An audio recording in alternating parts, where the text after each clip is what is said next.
Hello and welcome to this Monday edition of Market Mantra, the program in which we give you a complete update on the economic news of the day. And today we'll also be taking calls from you on any queries that you may have on economic, business and stock market news. But do remember that we don't address company-specific queries. You can call us on 2331 4444, that is 2331 4444, 2371-7106 and 2371-7117. I'm Anubha Rohatgi and with me is my co-anchor in Hindi, Sonu Sood. धन्यवाद अनुभा। नमस्कार श्रोताओं, market मंत्र में आपका स्वागत है। रोज की तरह आज भी हम ताजा आर्थिक खबरें आप तक लाएंगे। श्रोताओं, आज सोमवार है। हर सोमवार की तरह आज भी हम आपके प्रश्न सीधे प्रोग्राम में शामिल करेंगे। आप हमसे आर्थिक, व्यापारिक और शेयर बाजार से जुड़े किसी भी मुद्दे पर जानकारी प्राप्त कर सकते हैं, परंतु याद रखिएगा कि हम किसी विशेष कंपनी या स्टॉक के बारे में आपको इस कार्यक्रम में जानकारी नहीं दे पाएंगे। हमसे बात करने के लिए आप इन नंबरों पर हमें फोन कर सकते हैं: 23314444, 23717106 और तीसरा नंबर है 23717117। दिल्ली से बाहर के श्रोता इन नंबरों से पहले एसटीडी कोड 011 भी डायल करें। प्रश्नों के जवाब देने और चर्चा के लिए हमारे साथ कार्यक्रम में आमंत्रित हैं वरिष्ठ आर्थिक विश्लेषक हरवीर सिंह। हरवीर जी नमस्कार, कार्यक्रम में आपका स्वागत है। नमस्कार। और अब सबसे पहले हेडलाइंस के साथ हैं Anubha Rohatgi. Thank you, Sonu. Domestic stocks log gains of more than 0.5%. Sensex closes above 52,800. Nifty settles above 15,800 level. Rupee appreciates 44 paisa against the US currency. And Brent crude prices rise to trade beyond $76 per barrel. घरेलू share बाजार में 0.5% से अधिक की तेजी हुई दर्ज। Sensex 52,800 से ऊपर और निफ्टी 15,800 से ऊपर हुए बंद। रुपया डॉलर के मुकाबले 44 पैसे की मजबूती में रहा और ब्रेंट कच्चे तेल का मूल्य बढ़कर $76 प्रति बैरल के ऊपर पहुंचा।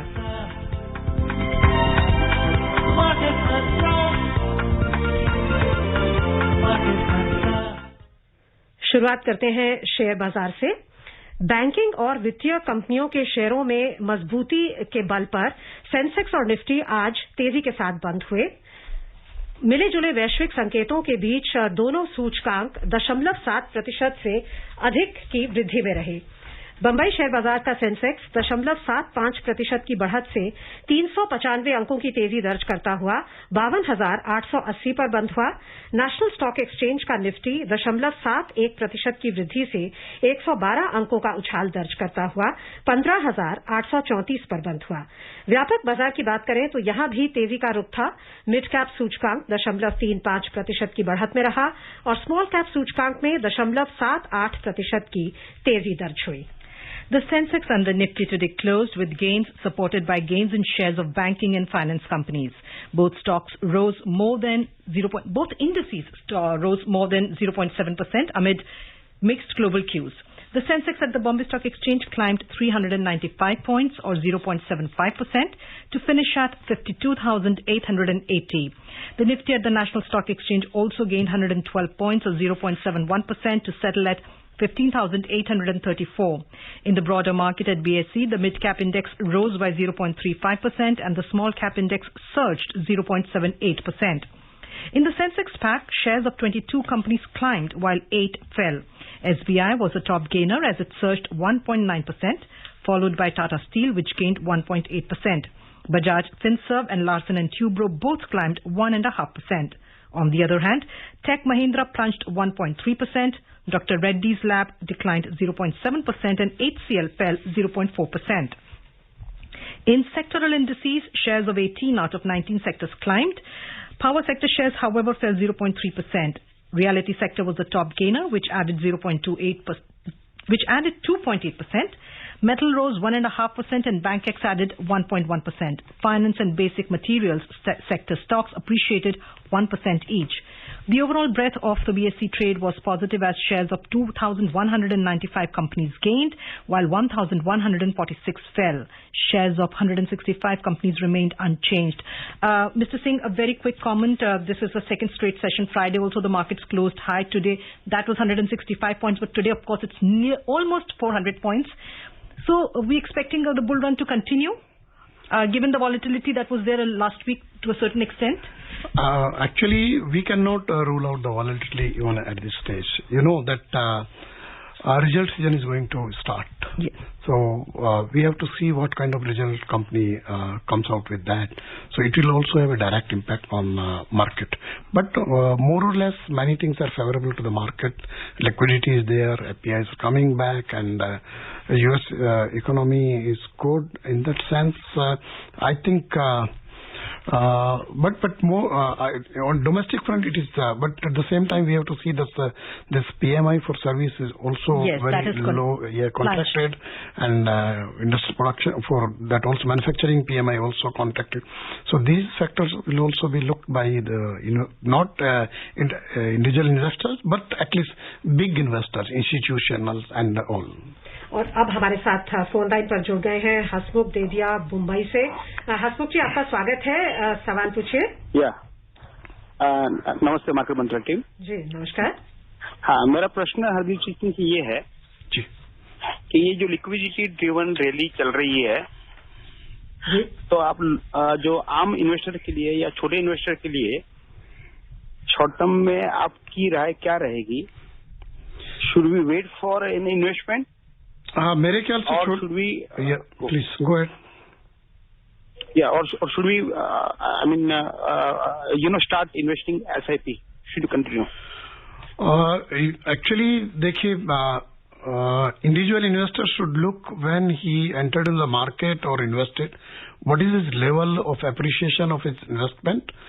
So in that case, because even in case of SIP, it is not a guarantee that it will also continuously grow, because mutual funds asset allocation depends. It's going in bonds or going to the stocks, going in debts and all like that. So if someone has reasonably gained, because this rally is continuously and we are at a very record level, so those who can keep themselves invested for long term, they can wait for further appreciation. But those looking for short term, they must take a call around that. Hardeep ji, अगर हम पिछले वर्ष को देखें तो इतनी जो एक आपदा आई कोविड की, उसमें भी एग्रीकल्चर सेक्टर ने बहुत अच्छा परफॉर्म किया। अभी क्या सिचुएशन है? बिकॉज अभी मॉनसून शुरू हुई है और स्टॉप एंड स्टार्ट मॉनसून में हम देख रहे हैं कि जो एक पॉज है बहुत लंबा आया है। अभी क्या एग्जैक्ट सिचुएशन है और क्या लगता है आपको एग्रीकल्चर सेक्टर पर क्या कोई प्रभाव पड़ेगा? ब्रीफली देखिए, आपने सही कहा है कि 2 कंसेक्यूटिव मॉनसून बहुत फेवरेबल रहे और हमारा जो एग्रीकल्चर का ग्रोथ है वो बेहतर रहा। डिस्पाइट इकोनॉमी कॉन्ट्रैक्ट हुई, बट बाकी सेक्टर्स और एग्रीकल्चर ने हमें 3% से ज्यादा का ग्रोथ दिया। रिकॉर्ड फूड ग्रेन प्रोडक्शन हुआ। हमारे जो सेंट्रल पूल के स्टॉक्स हैं वो रिकॉर्ड पे हैं और उसके साथ ही we got an opportunity to export also. So जो एग्रीकल्चर एक्सपोर्ट है वो बहुत अच्छा रहा है, डिफरेंट ग्रेन में, शुगर में, उस तरीके से। अभी जो आप देख रहे हैं कि ये प्रेडिक्ट किया था IMD ने कि it will be a very good monsoon, normal monsoon, but अगर आप देखें after in last 16-17 days monsoon progress got halted. And it is on the basically is northern line of this thing. It is there. So basically it is not progressing at the same time. अब उसकी वजह क्या है कि या तो IMD को जो उसका मॉडल था प्रेडिक्ट करने का, उसमें कोई वजह रही है। एग्रीकल्चर पे थोड़ा सा चैलेंज हो, बिल्कुल चैलेंज इसलिए है कि ये पीरियड जो है मिड जून के बाद मिड जुलाई के बीच एग्रीकल्चर के लिए बहुत ही क्रूशियल है। We need good rainfall around this time, because एक तो जो रेनफेड एरिया है वहां सोइंग शुरू हो जाती है अर्ली रेन से। दूसरे जहां जैसे paddy is a major crop, transplanting हो गई है, जो दूसरी क्रॉप खड़ी है, उनको बचाने के लिए आपको पानी की जरूरत है। तो इधर आप डीजल पंप खर्च कर रहे हैं या बिजली खर्च कर रहे हैं, तो उसके लिए आपको जहां एश्योर्ड इरिगेशन है वहां फार्मर्स अपनी फसल को बचा लेंगे। तो इसीलिए आई होप के monsoon gets progress again revived और so that it's a natural phenomena ये कोई किसी का वो भी नहीं है, कंट्रोल में नहीं है। सो बट इसमें एक पॉइंट मैं जरूर कहूंगा कि जो इंडियन ओशन डाइपोल का जो नेगेटिव आया था उसकी वजह से कुछ ऐसा प्रेडिक्शन है कि ऐसा हुआ है। Okay. And we've all been joined online now by our second listener, Mr. Arvind Gupta from Delhi. Arvind जी, स्वागत है प्रोग्राम में, अपना सवाल पूछिए। जी नमस्कार जी। नमस्कार। देखिए, जैसा कि आजकल देख रहे हैं क्रूड प्राइस की वजह से इतना पेट्रोल और डीजल के रेट महंगे हो रहे हैं, और जबकि क्रूड जो पेट्रोल रेट का डिसीजन होता है वो हमारे फॉरेन एक्सचेंज रेट का भी इसमें इन्वॉल्वमेंट होता है बिसाइड क्रूड प्राइस जी। तो हमारे पास इतने फॉरेन एक्सचेंज रिजर्व हैं, तो उनको है ना सेल करके फॉरेन एक्सचेंज रेट को कम क्यों नहीं किया जा सकता, जिससे कि अल्टीमेटली जो पेट्रोलियम प्रोडक्ट्स का रेट है वो भी कम हो, और जिससे महंगाई भी कम होगी, और न बाकी जो नेगेटिव इम्पैक्ट मार्केट्स में हैं वो भी काफी कंट्रोल में रहेंगे, गवर्नमेंट के एक्सपेंडिचर भी कम होंगे इससे। हाँ जी, तो क्यों नहीं है? देखिए, ये इतना सिंपल अरिथमेटिक नहीं होता। एक तो जो हमारे पास जो रिजर्व हैं, ये नेसेसरी नहीं है कि वो गवर्नमेंट के रिजर्व हैं जो है, और उसमें बहुत सारा उसके डिफरेंट एस्पेक्ट्स होते हैं जो फॉरेक्स रिजर्व के जो उसमें जो है, और जो आपका एक्सचेंज रेट जो है वो ओपन मार्केट एक्सरसाइज है। उसको एक लेवल पर अगर बहुत ड्रामेटिकली या कुछ अनएक्सपेक्टेड मूवमेंट्स है तब जाकर के आरबीआई कभी इंटरवीन करता है, अदरवाइज वो मार्केट तय करता है। और मार्केट में भी जो ग्लोबली जो करेंसीज हैं उनका क्या मूवमेंट है, तो ये एक अच्छा खासा एक बड़ा काम होता है। इसको easily you can not control your currency. देखिए, चाइना के ऊपर बहुत आरोप लगते रहे कि वो अपनी करेंसी को बट वो मैनिपुलेट करते हैं और उनका भरोसा नहीं है, तो क्योंकि उसका रीजन है कि एक्सपोर्ट मार्केट में दखल के लिए वो डेप्रिशिएट करते हैं अपनी करेंसी को। तो बट हमारे यहाँ क्या है कि इंडियन जो करेंसी और हमारा जो पॉलिसीज है वो काफी ट्रांसपेरेंट है, तो इसलिए ये अच्छा लगता है कि क्रूड महंगा है, हम इंपोर्ट करते हैं, हमें ज्यादा डॉलर उस तरीके से देने पड़ते हैं एक तरीके से, क्योंकि हमारा करेंसी का एक्सचेंज रेट उस तरह से अगर मजबूत होगा तो कम देने पड़ेंगे। बट इस तरह से संभव नहीं है करना, उसको मैनिपुलेट करना, या सिर्फ हम अपने लिए कर पाएंगे। तो दिल्ली से ही है हमारे अगले कॉलर गोविंदा। गोविंदा जी, आपका स्वागत है, सवाल पूछें। हरवीर जी, सोनू जी, नमस्कार। मेरा प्रश्न ये है कि भारत एक कृषि प्रधान देश है और ये विलंबना है कि इतने सालों के बाद। गोविंदा जी, आपसे रिक्वेस्ट है अपना रेडियो सेट का वॉल्यूम कम कर दीजिए, एको आ रहा है। जी जी। तो मेरा प्रश्न ये था कि भारत एक कृषि प्रधान देश है, लेकिन विडंबना है कि इतने सालों के बाद भी हम जो सिंचाई है वो इसकी बहुत प्रॉब्लम है और हम उन पे डिपेंड रहते हैं। इसमें मेरा प्रश्न ये था कि जो ये पंप बनाने वाली कंपनी है वो उसका फ्यूचर कैसा रहेगा, जो जैसे इरिगेशन में सुविधा मिली, और वो सोलर में भी कुछ कंपनीज हैं, तो सोलर और पंप, इसके ऊपर थोड़ा प्रकाश डालें। धन्यवाद। और ये देखिए, आप ठीक कह रहे हैं कि अभी हमारा जो नेट इरिगेटेड एरिया है वो नेट सोन एरिया से 50% से कम है, ग्रोस में थोड़ा बढ़ जाता है, इट क्रॉस 50%। और बहुत सारा जो इरिगेशन है उसके जो इंफ्रास्ट्रक्चर है वो आपने ठीक कहा है कि वो ग्राउंड वाटर को पुल करने के लिए पंप्स का इस्तेमाल होता है। जाहिर सी बात है कि अगर एग्रीकल्चर में इन्वेस्टेबल सरप्लस होगा फार्मर्स के पास भी, तो हर फार्मर चाहता है कि वो अपना एश्योर्ड इरिगेशन फैसिलिटी क्रिएट करे। तो ये तो पंप्स का तो मार्केट बना हुआ है। इसमें एक एडवांटेज ये आया अभी कि जो सोलर पंप है उसमें एक तो गवर्नमेंट ऑफ इंडिया की भी स्कीम है कि फार्मर्स को फाइनेंशियली सपोर्ट करते हैं उसमें एक सर्टेन लेवल तक, और स्टेट गवर्नमेंट्स भी करती हैं। तो और कई जगह तो ये अप टू 90% जो है वो फार्मर को सब्सिडीज और दूसरे जो बेनिफिट्स हैं वो मिल जाते हैं। इट इज गुड कि ज्यादा से ज्यादा लोग अगर सोलर पे जाएंगे तो उनका डीजल का खर्चा बचेगा और बहुत सस्ते में जो है वो इरिगेशन कर पाएंगे और उसका इनपुट कॉस्ट कम हो जाएगा। तो अल्टीमेटली फार्मर की जो नेट इनकम है वो भी बढ़ जाएगी, और ये एनवायरमेंट फ्रेंडली भी है because solar is green energy, तो वो भी एक एडवांटेज है। And before we move on to our next caller, let's take a look at how the rupee moved today. The rupee today appreciated 44 paisa to close at 74 rupees and 31 paisa against the US dollar. The rupee strengthened amid weakness in the US currency and gains in the domestic stocks. The dollar index, which indicates the US dollar's strength against a basket of 6 other leading currencies, fell 0.03% to trade at 92.20 in intraday trade. And now we've been joined by Sudhir, who's calling from Belgaum, Karnataka. Mr. Sudhir, welcome to the program. Please ask your question. Thank you. Clear नहीं आ रहा है आपका भाई। जी, आप अपना सवाल पूछिए। हाँ, आप क्या सवाल पूछना चाहते हैं? ओके, हाँ, सवाल चालू करता हूँ। अभी ये सवाल मैंने पहले एक बार किया था, लेकिन सेटिस्फैक्टरी आंसर नहीं मुझे मिला। मेरा सवाल है कि अभी करवी का एक स्कैंडल हुआ, उसके बारे में मैं ये क्वेश्चन पूछ रहा हूँ। अभी मेरा एक डीमैट अकाउंट है, वो छोड़ के और एक दूसरे कंपनी में मैं डीमैट अकाउंट खोलने जा रहा हूँ, और उसमें मैं अभी पावर ऑफ अटॉर्नी साइन नहीं करे तो नहीं मिलता है, अकाउंट में ओपनिंग नहीं होता है कर बोल रहे हैं। अभी करवी में क्या आप रीजन बोले थे, वो पावर ऑफ अटॉर्नी साइन करने के बाद ऐसा होता है कर बोले। अभी मैं नया ब्रोकर के पास क्या बोल रहा हूँ, मैं अभी डिलीवरी इंस्ट्रक्शन और सेल और परचेज का मैं देता हूँ, उसके बारे में मुझे आंसर चाहिए। देखिए, करवी को लेकर के तो सेबी का ऑर्डर आया था और उसमें काफी इन्वेस्टर्स का इशू है। उसको आप जो लीगली जो उसमें ऑर्डर्स हैं उसके हिसाब से आपको जाना पड़ेगा। काफी सॉर्ट आउट भी हुआ है काफी लोगों का, तो यू हैव टू फॉलो। और जो सेबी के जो गाइडलाइंस हैं और जो आप डीमैट अकाउंट ऑपरेट करने का या मार्केट में ऑपरेट करने का जो नॉर्म्स है, you have to follow that. अगर उसमें कोई इशू आपको लगता है, you can write to SEBI directly, there is a grievance cell in SEBI. तो आप स्पेसिफिकली आप अपनी जो ग्रीवांस है वहां से जाकर के उसको आप एड्रेस करवा सकते हैं। दिल्ली से सुनील है अब हमारे साथ। सुनील जी, आपका स्वागत है, सवाल पूछें। हेलो हरबीर जी, मैं आपसे पूछना चाहता हूँ, जैसे ना डीडीए ने 1980 के दशक में जो सिनेमा प्लॉट्स की बिक्री की थी, वो 3000 गज के प्लॉट को 10 लाख रुपए में सेल किया था, और आज जो है 10 लाख रुपए में करीबन 30 गज का प्लॉट भी नहीं मिल रहा। तो आपको ऐसा नहीं लगता कि जैसे जैसे समय बीता है हम लोग गरीब होते जा रहे हैं?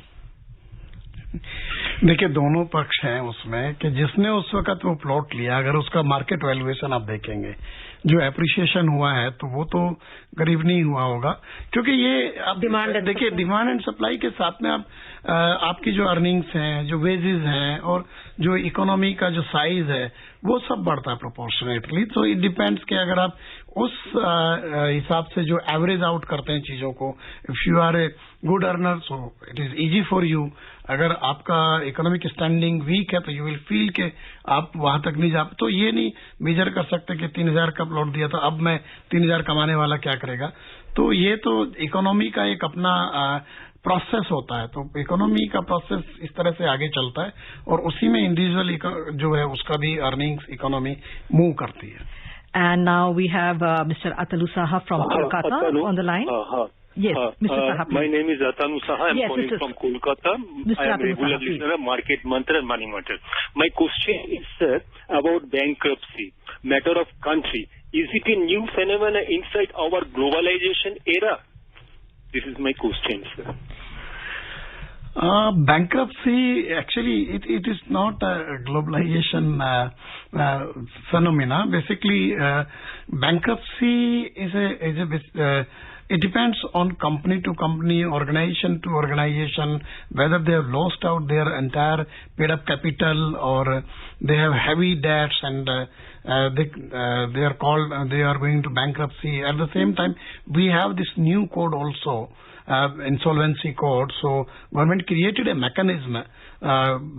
Basically, those companies are not performing well. There are some problems, heavy debt. So for restructuring or resell that company or to bring new investors. Earlier there was in fact save हो जाती है जो bankrupt होने वाली थी company. Insolvency and bankruptcy code was the reason to bring that code was that because earlier this litigation used to go on and on. Now after this code, things gets resolved little early basically, and we can say in a better and transparent manner.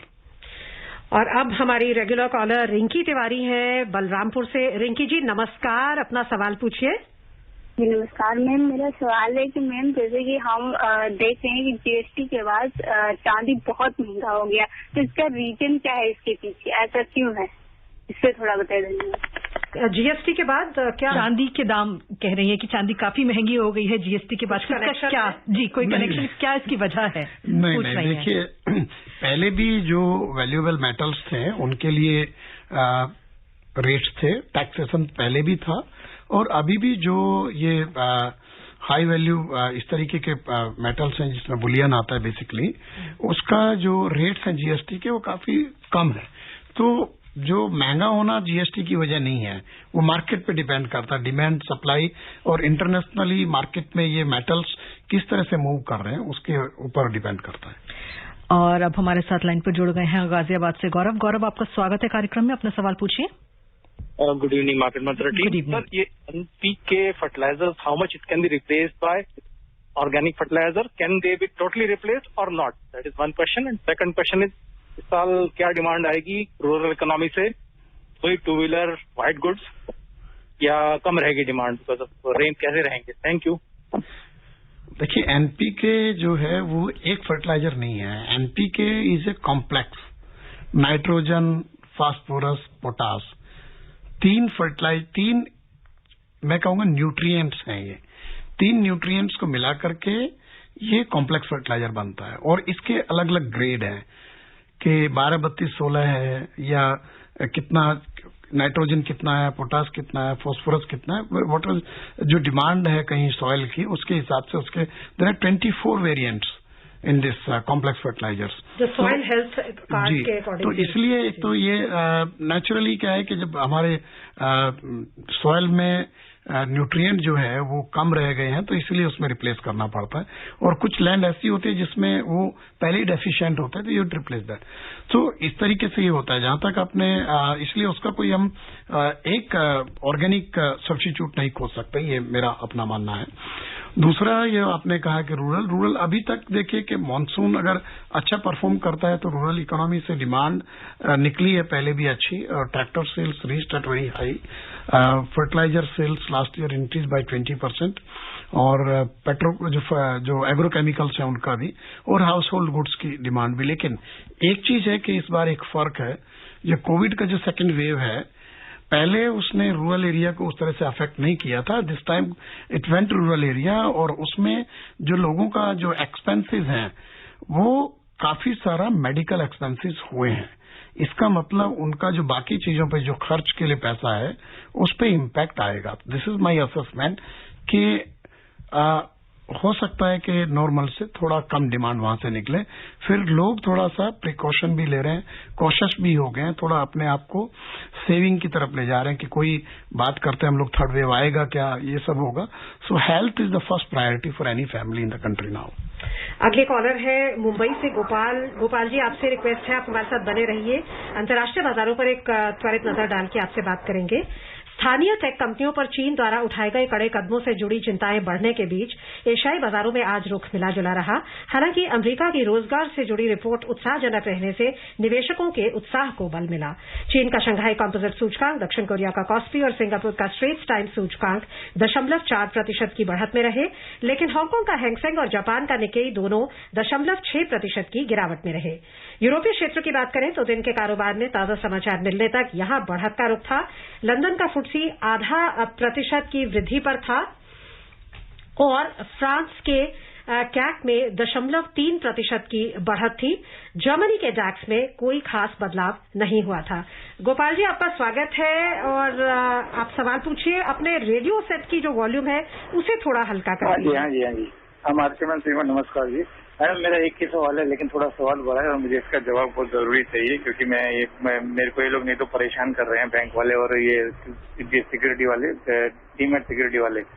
मेरा सवाल ये है कि मेरा demat account है, साथ में वही बैंक में मेरा ट्रांजेक्शन बना सेविंग में बाइंग सेलिंग उसमें ही पूरा आता है डिटेल। तो आजकल तो 5-6 साल से ये ऑटोमेटिक ये बाइंग सेलिंग मतलब सीधा अकाउंट से गोल होते हैं, अकाउंट में ही क्रेडिट होते हैं, उसमें कोई डिलीवरी इंस्ट्रक्शन बुक की जरूरत नहीं पड़ती है।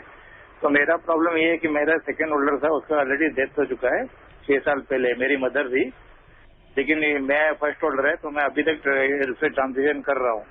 अब प्रॉब्लम ये है कि उसमें मेरे पास मैंने नॉमिनी नहीं है, तो मेरे लिए क्या ऑप्शन है और मेरे को ये आगे क्या मतलब नॉमिनी डालने के लिए फिर से क्या मेरे को नया अकाउंट खोलना पड़ेगा और उसमें डीलेट सेकंड होल्डर का डीलेट फैसिलिटी भी नहीं है, तो मुझे क्या करना पड़ेगा? सवाल ये है जी, मेरे ख्याल से देखिए, एक तो नॉमिनी होता तो आपको ये प्रॉब्लम ना होती। ये सभी लिस्टनर्स को देखना चाहिए कि आपका बैंक अकाउंट हो या डीमैट अकाउंट हो, नॉमिनी होना बहुत ही जरूरी है। अनफॉर्चुनेटली कोई ऐसी स्थिति आ जाती है तो उस वक्त फिर दिक्कत होती है।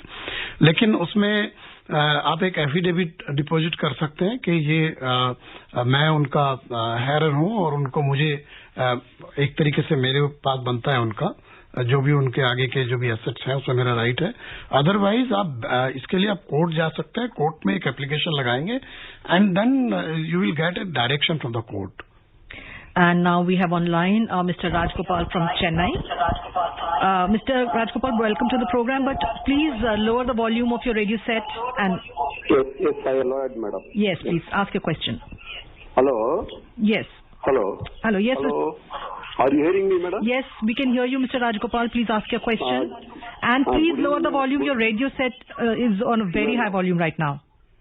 Okay. Yes, please go ahead. Market Mantra team. Yes. Madam, I need your guidance. Is it comparatively, safer to invest in gold, sovereign bonds or equity, madam? Yes. So, Harveer, he's asking whether it is safer to invest in gold, sovereign bonds or equity. Sovereign bond is also very safe investment because there is a government guarantee for that. And gold always, it's a precious metal. Maybe there is some fluctuation or prices have gone down recently. But if you are invested for long term in gold, it is also very safe. Equity is always risky. It depends on risk appetite. And we were talking about whether it's safer to invest in gold, bonds or equity. So let's take a look at the gold prices today. Gold prices today climbed 45 rupees at multi-commodity exchange for August contracts amid gains in gold prices in international markets. Gold was trading at 47,330 rupees per 10 gram. However, silver prices fell 40 rupees to trade around 70,150 rupees per kilogram for July contracts when reports last came in. In the New York Mercantile Exchange, gold was up $1,789 and 70 cents per ounce. Silver prices were also up at $26.60 per ounce. R.S. Dahiya Delhi से अब हमारे साथ हैं। दहिया जी, अपना सवाल पूछें। Ma'am नमस्कार। नमस्कार। मेरा हरबीर जी से एक क्वेश्चन है कि present government says that agriculture is on the priority list. I want to know what the government has done in last 7 years to improve the irrigation infrastructure in northern states, right up to say Madhya Pradesh, Haryana, Rajasthan, Maharashtra. जी, हरदीप जी। देखिए, government ने एक प्रधानमंत्री सिंचाई योजना शुरू की, उसमें उसको नाबार्ड उसको कंडक्ट करता है। 50,000 करोड़ के इन्वेस्टमेंट का ये प्रोग्राम है। उसमें माइक्रो इरिगेशन, माइनर इरिगेशन, तमाम सारे जो उसके एस्पेक्ट्स हैं उसी में वो काम हो रहा है। बट कोई बहुत बड़ा इरिगेशन प्रोजेक्ट अभी नहीं है except this Ken Betwa link को लेकर के जो एक हैवी इन्वेस्टमेंट होगा उससे जो उसको जोड़ा जाएगा। और at the same time irrigation में स्टेट्स का काफी बड़ा एक रोल रहता है। और श्रोताओं को बता दें कि कच्चे तेल के मूल्य आज मामूली बढ़त में रहे। ओपेक प्लस में उत्पादन में वृद्धि पर असहमति के बाद निवेशकों और कारोबारियों को इस विषय पर इन देशों के बीच होने वाली महत्वपूर्ण वार्ता का इंतजार था। ब्रेंट कच्चे तेल का मूल्य $76.50 प्रति बैरल के पास था और WTI क्रूड का मूल्य $75.50 प्रति बैरल के करीब था। हमारे अगले कॉलर हैं अजय कुमार दिल्ली से, लेकिन अजय जी हम आपसे माफी चाहते हैं, समय समाप्त हो रहा है, सो हम आपका प्रश्न आज के कार्यक्रम में शामिल नहीं कर पाएंगे। आप हमें सैटरडे को फोन कर सकते हैं या अगले मंडे को फोन कर सकते हैं। हरवीर जी, आप आए स्टूडियो में, हमारे श्रोताओं को बहुमूल्य जानकारी दी, उसके लिए आपका बहुत बहुत धन्यवाद। धन्यवाद। और हमारे सभी श्रोताओं का भी इतने उत्साह के साथ इस कार्यक्रम में भाग लेने के लिए बहुत बहुत धन्यवाद। And before we close, a reminder of the headlines. Domestic stocks log gains of more than 0.5%. Sensex closes above 52,800. Nifty settles above 15,800 level. Rupee appreciates 44 paisa against the US currency. And Brent crude prices rise to trade beyond $76 per barrel. And that's it in this edition of Market Mantra. We'll be back tomorrow at 3 p.m. with Money Matters. Do join us then. Till then, namaskar.